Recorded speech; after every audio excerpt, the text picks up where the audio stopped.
اس 8 گھنٹے میں سیاسی طور پہ آپ نے فائدہ پہنچایا پرویز الہی کو. یعنی ان کو ظاہر ہے پولیٹیکلی فائدہ ہوتا ہے نا اس 8 گھنٹے میں. آپ یہ ٹیلی ویژن کا زمانہ ہے,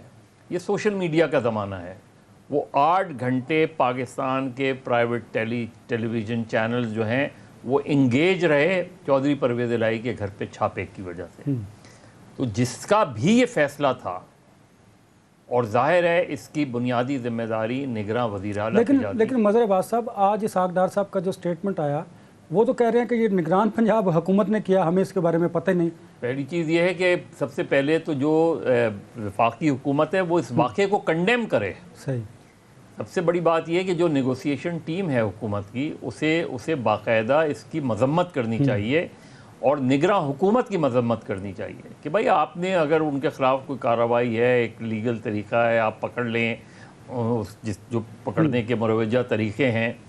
جب آپ پولیس کو انگیج کرتے ہیں اور اس طرح وہ کرتے ہیں تو پھر یہی ہوتا ہے جو ہوا. تو اس سے نگراں حکومت بدنام ہوئی ہے, اس پر انگلیاں اٹھی ہیں اور بجا طور پہ اٹھی ہیں. اور یہ ایک اٹیمپٹ ہے ان مذاکرات کو سبوٹاج کرنے کی تاکہ پی ٹی آئی مذاکرات ختم کر دے. نہیں تو مظہر عباس صاحب, کیا یہ تیسری قوت کو اس طرح کر رہی ہے؟ دیکھیں نا, اگر تو حکومت مذاکرات کے لیے سنجیدہ ہے اور واقعی معاملے کو حل کرنا چاہتی ہے تو پھر یہ نگران حکومت وہی کہہ رہا ہوں نا, وہ یہی کہہ رہا ہوں کہ یا تو نگراں حکومت اگر, کیونکہ الٹیمیٹ رسپانسبلٹی تو نگراں حکومت, وہ بتائیں, ڈی جی اینٹی کرپشن بتائیں یہ کون سا طریقہ اڈاپٹ کیا تھا انہوں نے گرفتار. کتنے لوگ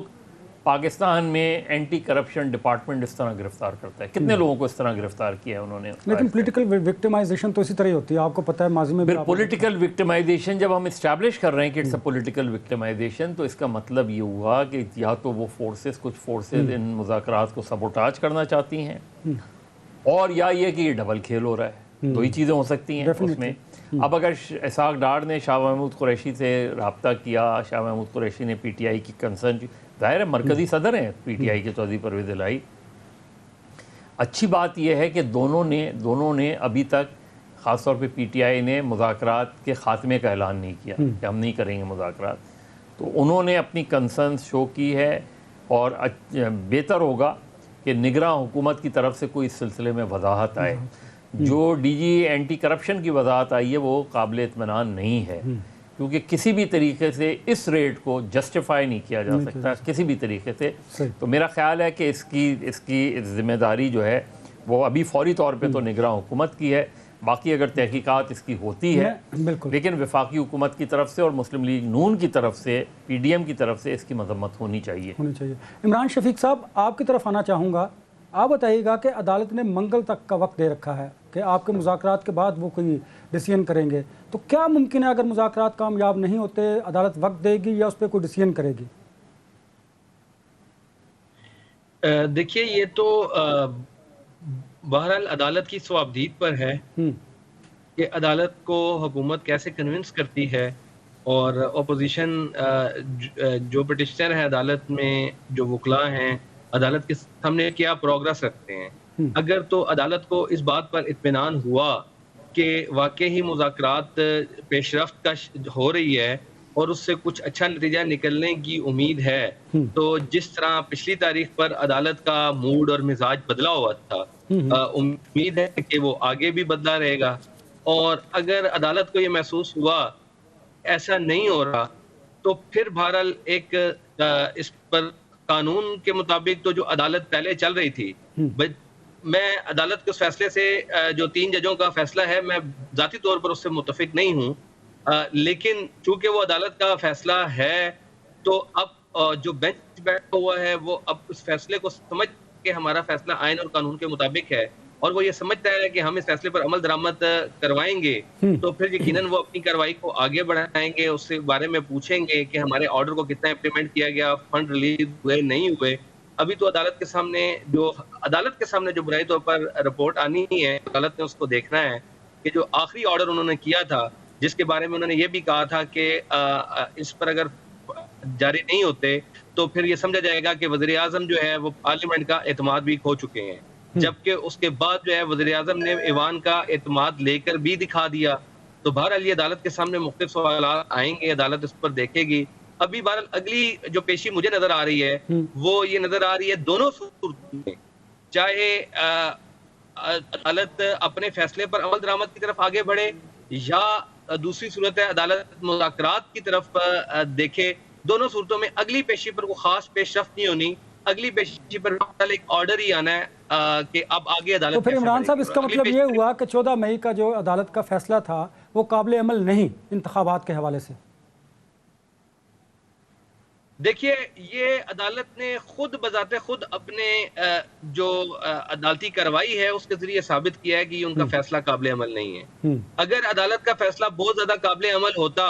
تو ایک جو عام شہری کی طرف سے جو پٹیشن آئی ہے جس پر عدالت نے تمام پارٹیوں کو طلب کیا اور تمام پارٹیوں کو کہا کہ آپ مذاکرات کے ذریعے اس کا حل نکالیں، تو اس کا مطلب یہ ہے کہ عدالت خود بھی یہ بات سمجھتی ہے کہ اس مسئلے کا حل مذاکرات تھا، پولیٹیکل ڈائیلاگ تھا، پارلیمان کی جماعتوں اور پارلیمنٹ کے نمائندوں کا کام تھا کہ عوام کے نمائندوں کا کہ وہ اس معاملے پر آگے بڑھتے۔ عدالت نے اسی لیے لینینسی شو کی۔ اس کا مطلب ہے کہ عدالت کے سامنے یہ دوسرا آپشن موجود تھا اور دوسرا آپشن موجود ہے، تو جب ایسی صورتحال ہو تو اس کا مطلب یہ ہے کہ جو پہلے والا آرڈر ہے اس سے عدالت خود بھی ایک قدم پیچھے ہوئی ہے اور اس آرڈر کو 14 میں جو الیکشن پر ہم نے ہر صورت کروانی ہے، بہرحال عدالت نے اس کو اس انداز میں اب جب ڈائیلاگ کا راستہ اختیار کہا ہے تو عدالت نے اپنے طور پر خود بھی اندیا دیا ہے اس بات کا کہ بذات خود آپ نتیجہ اس سے اخذ کر سکتے ہیں، ہر دیکھنے والا اخذ کر سکتا ہے کہ اگر 14 مئی کا آرڈر اتنا ہی قابل عمل ہوتا تو عدالت خود اس پٹیشن کو ٹیک اپ کر کے ڈائیلاگ کا راستہ اختیار کرنے کے لیے تمام لوگوں کو نہ کہتی، تمام سٹیک ہولڈرز کو بلا کر ان سے نہ کہتی، ان کو ٹائم نہ دیتی اور اس بات کا انتظار نہ کرتی۔ عدالت کہتی ٹھیک ہے ہمارا آرڈر ہے، اس کو کمپلائی کر رہے، اسی پر اسٹرکٹ انداز میں کرتی۔ جب عدالت ایک قدم پیچھے ہٹی ہے اپنے، یہ اس بات کا بذات خود اس بات کا ایک اقرار ہے کہ بہرحال 14 مئی کا آرڈر اتنا سخت ضرور ہے کہ اس پر عمل درآمد کرنا اور وہ ٹائم لائن اتنی تنگ ضرور ہے کہ اس پر عمل کرنا جو ہے مشکل ہے۔ عدالت کو خود بھی اس کی پیچیدگیوں کا احساس ہے اور یہ ادراک جو ہے وہ عدالت کے طرز عمل سے نظر آ رہا ہے۔ مظہر عباس صاحب یہ بتائیے گا کہ جب ادارے اس طرح کے غیر مقبول یا حالات کو فورسی نہ کرتے ہوئے فیصلے کرتے ہیں جس سے اداروں کی بے توقیری بھی ہوتی ہے اور حالات مزید خراب ہوتے ہیں، اس کے نتائج کیا نکلتے ہیں؟ غیر یقینی صورتحال، political uncertainty leads to economic uncertainty. جب آپ سیاسی طور پہ عدم استحکام ہوگا، حکومت غیر مستحکم ہوگی، لگ رہا ہوگا کہ ادارے جو ہے وہ اپنے صحیح ڈگر پہ نہیں ہیں، صحیح طریقے سے نہیں چل رہے ہیں، تو کون دنیا کا کون انویسٹر جو ہے انویسٹ کرنے آئے گا آپ کی طرف؟ تو یہی صورتحال ہے، کیونکہ ایک غیر یقینی سی صورتحال ہے، پتہ نہیں چل رہا کہ یہ حکومت آج ہے کل ہوگی نہیں ہوگی، الیکشن کے حوالے سے یہ غیر یقینی صورتحال ہے، اس کی وجہ سے آپ کی معاشی صورتحال بالکل نیچے چلی جا رہی ہے۔ انٹرنیشنلی اب آپ کو سنجیدہ لیا ہی نہیں جاتا، آپ کو ایک غیر سنجیدہ ملک سمجھا جاتا ہے، آپ کے بارے میں اب لوگوں کا دنیا بھر میں ایک پرسیپشن بن گیا ہے کہ it's not a stable state. یہ جو پرسیپشن ہے یہ بہت خطرناک ہے اس میں، کہ اگر آپ کی وہ کانفیڈنس لیول یہاں تک آ گیا ہے کہ دنیا کو آپ پہ کانفیڈنس نہیں ہے، دنیا آپ کو ایک انسیکیور کنٹری سمجھ رہی ہے، ایک it's not a normal situation کہ آپ کا انداز اتنا بڑا آپ کو اس وقت جو ہے وہ دہشت گردی کے واقعات کا سامنا ہے، اس طرح کے واقعات ہیں، ان روڈز ہو رہی ہیں۔ تو میرے خیال میں اگر یہ سیاسی استحکام جلد نہیں آیا، اگر یہ جو غیر یقینی صورتحال ہے اس میں بہتری نہیں آئی، تو پاکستان کو بڑے سنگین ایسے نتائج کا سامنا کرنا پڑے گا، ایسے حالات کا سامنا کرنا پڑے گا کہ پھر کوئی بھی آنے والا جو ہے وہ پاکستان کی معیشت کو بھی نہیں سنبھال سکتا اور پاکستان کی سیاست کو بھی نہیں سنبھال سکتا۔ تو میرا خیال ہے جتنی جلدی یہ جتنے بھی لوگ ہیں،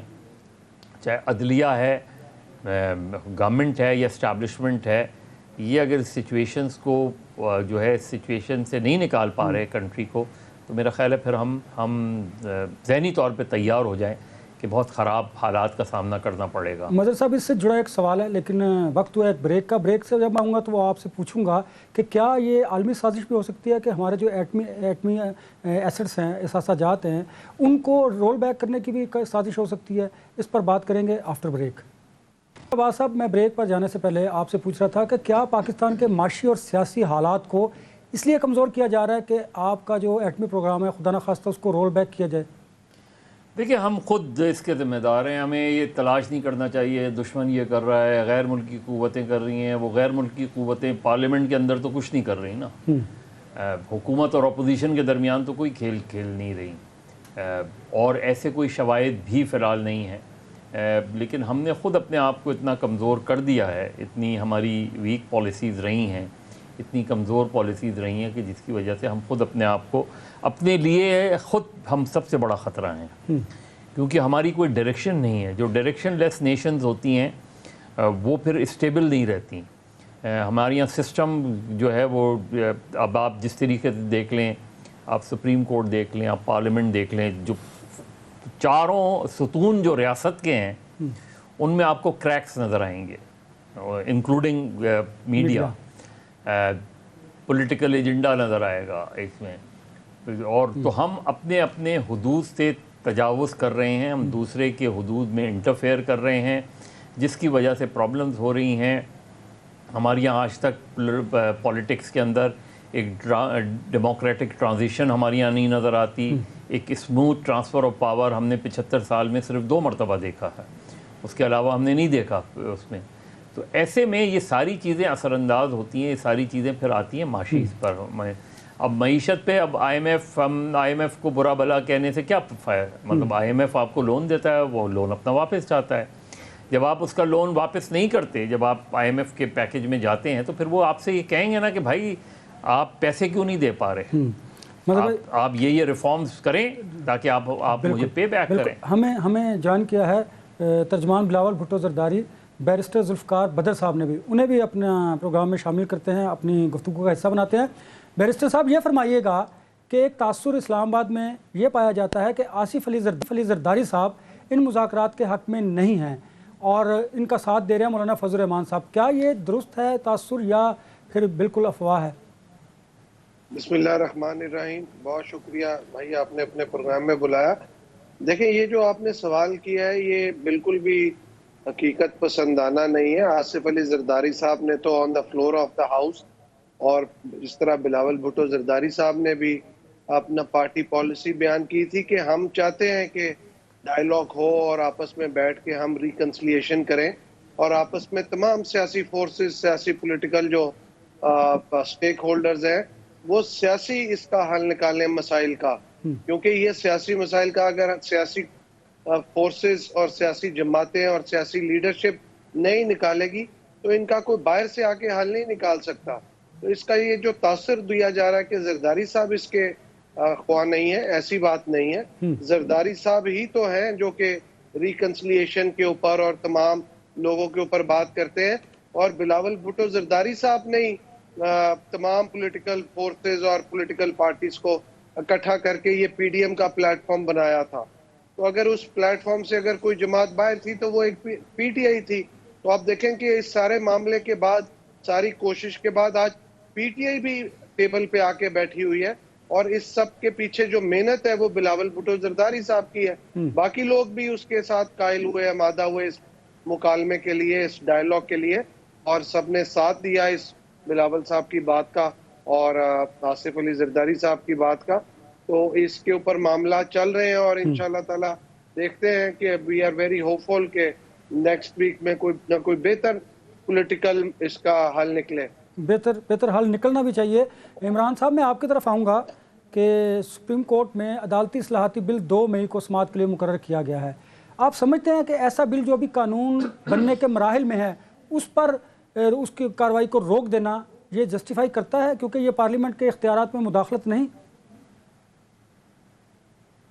بالکل جی، یہ پارلیمان کے اختیارات میں بالکل مداخلت ہے، اور یہ سپریم کورٹ کے اپنے طے شدہ نظائر جو سابقہ نظائر ہیں اس کے بھی مطابقت نہیں رکھتا. ایک طے شدہ مسلمہ پوری دنیا کا یہ قانون ہے، اور وہ یہ ہے کہ پارلیمان کے بنائے ہوئے قانون پر عمل درآمد نہیں روکا جائے گا، اس کو سٹے نہیں دیا جائے گا. کیونکہ سٹے کا ایک بنیادی اصول ہے، پرنسپل ہے، وہ یہ ہے کہ سٹے اس صورت میں دیا جاتا ہے جب بادی نظر میں کوئی چیز جو ہے وہ غیر قانونی ہو. تو پارلیمان کا بنایا ہوا قانون تو پارلیمان کا اختیار ہے، اور اختیار کے مطابق انہوں نے وہ قانون بنایا ہے، تو اس لیے قانون کو کبھی اسٹے نہیں کیا جاتا۔ ہاں، اگر عدالت کسی ایسے نتیجے پر پہنچ جائے کہ وہ قانون آئین کے خلاف ہے، کوئی بنیادی انسانی حقوق کے خلاف ہے، تو وہ اس کو پھر کالعدم ضرور قرار دے سکتی ہے جوڈیشل ریویو اختیار کے تحت، لیکن وہ جوڈیشل ریویو کے تحت جو اختیار استعمال کرتے ہوئے کالعدم قرار دے گی، اس میں بھی ایک چیز بڑی بنیادی دیکھنے والی ہے، وہ یہ ہے کہ کیا جو چیف جسٹس صاحب جنہوں نے بینچ بنایا اور جنہوں نے جو سربراہی کر رہے ہیں، وہ کیا یہ اپنے مفادات کا ٹکراؤ تو نہیں ہے جس کے تحت وہ ساری کارروائی کی جا رہی ہے، اور یہ بل پر اس کے آنے سے پہلے، اس قانون بننے سے پہلے اس پر عمل درآمد روکنے کا مقصد یہی تھا کہ جو بل آنے کے بعد جو سپریم کورٹ کے جو بینچز کی تشکیل کا جو عمل ہوگا، اس میں وہ جو چیف جسٹس کے اختیارات تھے، وہ انہوں نے محسوس کیا کہ بل جب عمل درآمد اس پر شروع ہو جائے گا تو یہ اختیارات میرے سلب ہو جائیں گے، تو انہوں نے اس کو پہلے سے پریمپٹیو طور پر اس کو روکا۔ تو یہ بنیادی طور پر ایک مفادات کا ٹکراؤ نظر آ رہا ہے اس پورے عمل میں۔ اور آپ کو ایک بات دیکھیں، پارلیمان کی ہوئی قانون سازی ہے، اور اس قانون سازی میں سپریم کورٹ کا جو اختیار ہے اس کو کہیں بھی نہیں چھیڑا گیا، اس میں کوئی مداخلت نہیں ہے۔ سپریم کورٹ کے اختیارات کو ایک ریگولیٹ کیا گیا ہے کہ ایک فرد واحد کی جو اجارہ داری ہے چیزوں کے بارے میں، اس کو تھوڑا سا ریگولرائز کیا جائے اور اس کو مشاورتی عمل میں کنسنسس کے ذریعے معاملات کو آگے بڑھانے کے، تاکہ سپریم کورٹ میں جو اس وقت نظر آ رہا ہے ایک آپس میں اختلافات کی اور دڑوں کی صورت بنی ہوئی ہے، یہ بھی بنی اسی لیے ہے کہ شترے بے مہار اختیارات ہیں، ایک شخصیت کے گرد گھومتے ہیں جو سارے، اس کو انسٹیٹیوشنلائز کیا جائے، اس کو ادارہ جاتی کیا جائے۔ اور یہ آج کا کوئی مطالبہ نہیں ہے، پاکستان کی بارز ایسوسی ایشن پچھلے 30 سال سے اس کا مطالبہ کر رہی ہیں، اور پچھلے افتخار چودھری صاحب کے دور کے بعد تو یہ مطالبہ شدت کے ساتھ رہا ہے، یعنی وکلاء برادری کا، پاکستان کی بار ایسوسی ایشنز کا، بار کونسل ہو یا بار ایسوسی ایشن کا، ہر دور کا یہ مطالبہ رہا ہے۔ ایون سپریم کورٹ کے اپنے ججوں نے اپنے ججمنٹس میں اس کے بارے میں لکھا ہے کہ اس کو ریگولرائز کیا جائے، تو اگر پارلیمان نے اس پہ اگر ان تمام چیزوں کی اگر قانون سازی کی ہے، یہ تو ایک پارلیمان کی نیک نیتی اور بونا فائڈی کو شو کرتی ہے۔ عمران شفیق صاحب، اس سے جڑا ایک پولیٹیکل کوسچن بھی ہے، وہ میں مظہر عباس صاحب سے پوچھنا چاہوں گا۔ مظہر صاحب، کیا یہ مناسب وقت تھا لیجسلیشن کا، عدالتی اصلاحات کا، جبکہ حکومت ایک طرف یہ بھی کہتی تھی کہ یہ عدلیہ اور عمران خان گٹھ جوڑ ہے جس کی وجہ سے انہیں بڑا ریلیف مل رہا ہے، تو کیا مناسب وقت تھا یہ؟ دیکھیں، بدقسمتی ہے ہمارے سیاستدانوں کی، ہماری سیاسی جماعتوں کی۔ کل میں نے اسپیکر صاحب سے بھی یہ بات کی تھی، اس ملک میں جن قوانین کو ختم ہونا چاہیے ان قوانین کو مضبوط کرتی ہے پارلیمنٹ۔ جو کلونیل دور کے قوانین ہیں، چاہے وہ آپ 124A اٹھا لیں، آپ ٹریزن کا کیس اٹھا لیں، آپ ایسے کیسز اٹھا لیں، ایون سیکشن 144 اٹھا لیں، آپ اینٹی ٹیررزم لاز اٹھا لیں، یہ وہ جو انگریز جو تھے وہ تحریک آزادی کو کچلنے کے لیے جو قوانین بنائے تھے، وہ قوانین ہمارے یہاں لاگو ہیں، ہم نے لاگو کیا۔ اور کسی بھی ملٹری ڈکٹیٹرشپس کو تو چھوڑیں، وہ تو ظاہر ہے انہوں نے مضبوط کرنا ہی تھا، کسی ایک پارلیمنٹ نے بھی آج تک ان قوانین کو ختم کرنے کی بات نہیں کی، کسی ایک پارلیمنٹ نے بھی آج تک ان قوانین کو ختم نہیں کیا۔ ہم نے اس کے بجائے ہم مزید ایسے قوانین لائے کہ جس کے ذریعے آپ میڈیا کی آواز کو دبا سکیں، جس کے ذریعے آپ فنڈامنٹل رائٹس کو سلب کر سکیں، جس کے ذریعے آپ جو ہے لوگوں کو اٹھا سکیں، لوگوں کو غائب کروا سکیں، جس کے ذریعے آپ جو ہے وہ پولیٹیکل وکٹمائزیشن کر سکیں۔ تو جو پولیٹیکل پارٹیز کا رول ہے انفارچونیٹلی، باقی چیزیں تو چھوڑ دیں، چلیں آپ ایک اچھے قانون کو لے کر آ رہے تھے نا، یہ قانون آپ جیسے پیکا اٹھا لیں، آپ پیمرا اٹھا لیں، یہ سارے قوانین آپ اٹھا لیں، آپ اس کو انالیسس کر دیں، یہ قوانین even article 19 freedom of the press کی بات کرتا ہے، لیکن جو ریزنیبل ریسٹرکشن ہے وہ انتہائی انریزنیبل ہے، ان پہ غور کرنے کی ضرورت ہے۔ تو جب تک سیاسی جماعتیں یہ اس نتیجے پر نہیں پہنچیں گی، ایسے قوانین کو ختم نہیں کریں گی جو قوانین ان پر اپلائی ہوتے ہیں۔ پاکستان میں پیپلز پارٹی سے زیادہ ماریں کسی اور پارٹی نے نہیں کھائی ہیں۔ بدقسمتی سے پیپلز پارٹی جب برسر اقتدار آئی، انہوں نے ان قوانین کو ختم نہیں کیا، تو یہ جو اپروچ ہے ہماری کہ جب ہم گورنمنٹ میں ہوتے ہیں تو ہماری اپروچ مختلف ہوتی ہے، جب ہم اپوزیشن میں ہوتے ہیں تو ہماری اپروچ مختلف ہوتی ہے. یہ جو قانون ہے. لیکن مظہر صاحب اگر ہم بات کریں ریئلٹی کی اور آنیسٹی کی، تو باقی دیگر جو سیاسی جماعتیں ہیں ان کی نسبت پاکستان پیپلز پارٹی کا میڈیا کے حوالے سے جو رول تھا بڑا پازیٹیو رہا. سر میں تو آپ ایک جنرل بات کر رہا ہوں، پیکا اٹھا لیں. ہاں جی ٹھیک کہہ رہے ہیں. پیکا اٹھا لیں نا، پیکا اٹھا لیں. اس وقت بھی کہا تھا جب مسلم لیگ نون کی گورنمنٹ تھی کہ پیکا 2016 جب بنا تھا. مطلب بھائی اسی سے کنٹینیو کریں گے کیونکہ وقت ہوا ہے بریک سے. جب واپس آئیں گے تو میں بیرسٹر صاحب کی طرف جاؤں گا اور پولیٹیکل کوسچن ہے ان سے پوچھیں گے کہ اگر مذاکرات کامیاب نہیں ہوتے تو پھر حالات کی سنگینی کا آپ لوگوں کو ادراک ہے اور اس کے لیے ذہنی طور پر تمام پولیٹیکل پارٹیز تیار ہیں کیا؟ بریک کے بعد ویلکم بیک. بریک پر جانے سے پہلے ہم پولیٹیکل کوسچن کی طرف غور کر رہے تھے. بیرسٹر ذوالفقار صاحب آپ کی طرف آنا چاہوں گا. آپ سمجھتے ہیں کہ اگر خدا نہ خواستہ مذاکرات کامیاب نہیں ہوتے تو پھر تمام جو پولیٹیکل پارٹیز ہیں وہ کسی بھی سیاسی حادثے کے لیے ذہنی طور پر تیار ہیں؟ کیا ایسی ڈسکشن 13 جماعتوں میں ہوئی ہے؟ دیکھیں بڑا آپ کا امپورٹنٹ سوال ہے کہ اگر مذاکرات کامیاب نہیں ہوتے تو میں سمجھتا ہوں یہ اس ملک کے اندر بڑا انفارچونیٹ ہوگا کہ یہ جو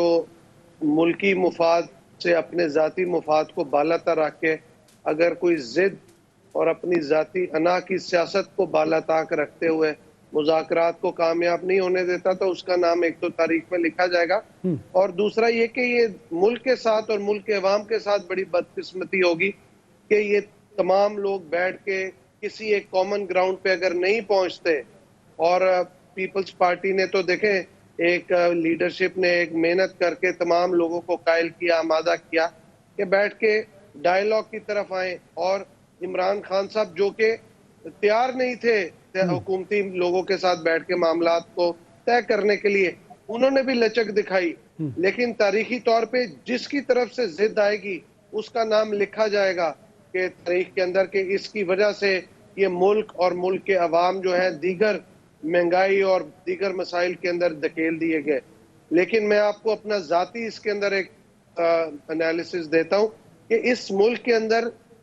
تمام پولیٹیکل پارٹیز، تمام سٹیک ہولڈرز، تمام پولیٹیکل فورسز انکلوڈنگ اسٹیبلشمنٹ، ان کے پاس ڈائیلاگ کے ذریعے معاملات حل کرنے کے علاوہ کوئی حل نہیں ہے. اگر اس دفعہ ڈائیلاگ کے ذریعے معاملات حل نہیں ہوتے تو مزید پھر آگے ان کو دوبارہ ڈائیلاگ ہی کرنا پڑے گا اور کوئی کامن گراؤنڈ پہ آ کے بیٹھ کے مسئلے کا حل نکالنا پڑے گا. کیونکہ یہ دشمن کے ساتھ بھی اگر لڑائی ہو نا، کسی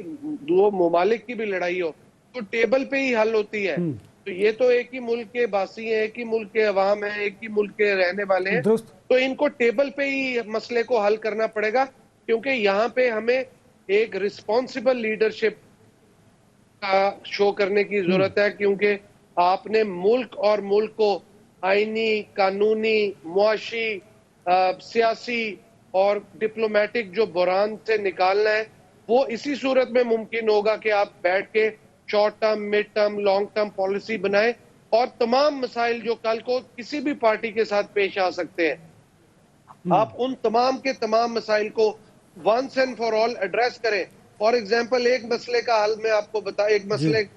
مسئلہ بتاتا ہوں کہ اگر ایک پارٹی الیکشن ہونے کے بعد جیت جاتی ہے اور باقی پارٹیاں ہار جاتی ہیں اور اس ملک میں وہ نتائج کو تسلیم نہیں کرتی،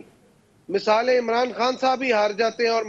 نتائج کو تسلیم نہیں کرتے، تو آپ کا کیا خیال ہے اس ملک میں بڑھے گا؟ یہ اس ملک کے اندر سیاسی بحران بڑھے گا. یہ میں بھی یہی بات کرنا چاہ رہا تھا، کیونکہ ہم ہمیشہ یہ بات کرتے ہیں کہ کیا الیکشن مسائل کا حل ہے؟ اگر تو ہے تو پھر تمام پولیٹیکل پارٹیز سائن کریں کہ جو ہارے گا وہ نتائج کو تسلیم کرے گا، ادروائز مزید حالات خراب ہو سکتے ہیں. مظہر صاحب آپ کی طرف آنا چاہوں گا. ایک تو عدالتی اصلاحاتی بل کی ٹائمنگ کے متعلق مجھے بتا دیجیے گا، اور دوسرا یہ بھی فرما دیجیے گا آپ سمجھتے ہیں کہ انتخابات واحد حل ہیں تمام مسائل کا؟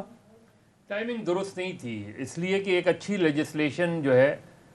وہ اگر اس سے لنکڈ ہو جائے اور کسی وجہ سے وہ اسٹرائک ڈاؤن ہو جائے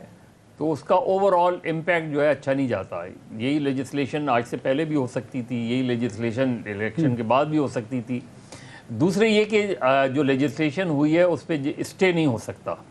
یہ انفارچونیٹ ہے سپریم کورٹ نے اسٹے دیا کیونکہ ابھی ایک چیز اس فارم میں آئی نہیں تھی کہ آپ نے پہلے ہی سے ایک وہ کر لیا. ابھی اس کے حوالے سے کوئی چیز ایکشن ہوا ہی نہیں تھا تو آپ نہیں کر سکتے اس طرح. تو پارلیمان کا شکوہ تو بجا ہے پھر کہ ان کے اختیارات میں شکوہ تو پارلیمان کا بجا ہے لیکن پارلیمان نے بھی جو ہے اس میں وہ نظر آ رہا ہے نا کہ انہوں نے چیف جسٹس کو یا تو پارلیمان جو ہے یا پولیٹیکل پارٹیز جو ہیں وہ چیف جسٹس کے خلاف اتنا اسٹرانگ ویو نہیں لیتی. جب آپ ایک اسٹرانگ ویو لے کے کوئی لیجسلیشن کرتے ہیں جو پرسن اسپیسیفک ہو جائے تو اس کا مطلب یہ ہے کہ پھر آپ نے اس وجہ سے لیجسلیشن کی ہے, اس وجہ سے نہیں کی ہے کہ وہ ایک اچھی لیجسلیشن آپ کرنا چاہ رہے ہیں. تو اس کا الٹیمیٹ نقصان یہ ہوا کہ ایک اچھی لیجسلیشن جو ہے وہ ڈاماڈول ہو گئی, اس کا فیوچر جو ہے اب ڈاماڈول ہے اس سچویشن میں. اور دوسرے یہ کہ پارلیمنٹ میں جو تقاریر ہوئیں, دیکھیے سپریم کورٹ کا اپنے کنڈکٹ کے حوالے سے آپ دو رائے رکھ سکتے ہیں لیکن پارلیمنٹ کو سچویشن کو ڈیفیوز کرنے کی ضرورت ہے. پارلیمنٹ جو ہے دو اداروں کے درمیان ٹکراؤ کا جو سب سے زیادہ نقصان ہوتا ہے وہ سیاست کو ہوتا ہے اور اس ٹکراؤ کو اوائڈ کرنے کی ایک بڑی ذمہ داری جو ہے وہ پارلیمنٹ کے اوپر ہوتی ہے کیونکہ آگے پارلیمنٹ کو لے کے چیزوں کو چلنا ہے اس میں. تو میرا خیال ہے ایک ٹینشن ہے, ایک کانفرنٹریشن والی پالیسی ہے اور کانفرنٹریشن سے کبھی بھی سیاست کو فائدہ نہیں ہوتا. عمران شفیق صاحب آپ کی طرف آنا چاہوں گا, لائن پر نہیں ہے. بیرسٹر صاحب آپ بتائیے گا کہ کیا اگر یہ رات کامیاب ہو جاتے ہیں اور ایک ڈیٹ طے کر لی جاتی ہے تو پھر تمام پولیٹیکل پارٹیز اس نتیجے پر بھی تو پہنچیں کہ جو جیتے گا اس کے مینڈیٹ کو تسلیم کیا جائے گا تاکہ ملک کو موجودہ جو سیاسی اور معاشی مسائل ہیں اس گرداب سے نکالا جا سکے. دیکھیے بیسک بات ہی یہی ہے کہ اگر تمام پولیٹیکل پارٹیز اس پوائنٹ پہ آ جاتی ہیں, یہ مکالمے کرنے کا مقصد کیا ہے, ڈائیلاگ کرنے کا مقصد کیا ہے, یہی مقصد ہے نا کہ آپ بیٹھ کے کوئی کامن گراؤنڈ نکال لیں. اگر ایک پارٹی جیتی ہے اور باقی پارٹیاں ہارتی ہیں یا کوئی ایک پارٹی ہار جاتی ہے تو وہ نتائج ہی تسلیم نہیں کرتی تو ملک کے اندر تو عدم استحکام رہا. تو یہاں پہ سیاسی طور پہ بھی رہا اور سیاسی عدم استحکام جنم دیتا ہے معاشی عدم استحکام کو. یہ ابھی مظہر صاحب ایک بات کر رہے تھے کہ جب دو اداروں کے درمیان ٹکراؤ آتا ہے تو سیاست کا نقصان ہوتا ہے. میں اس سے آگے کی بات کرتا ہوں کہ سیاست سے زیادہ اس ملک کا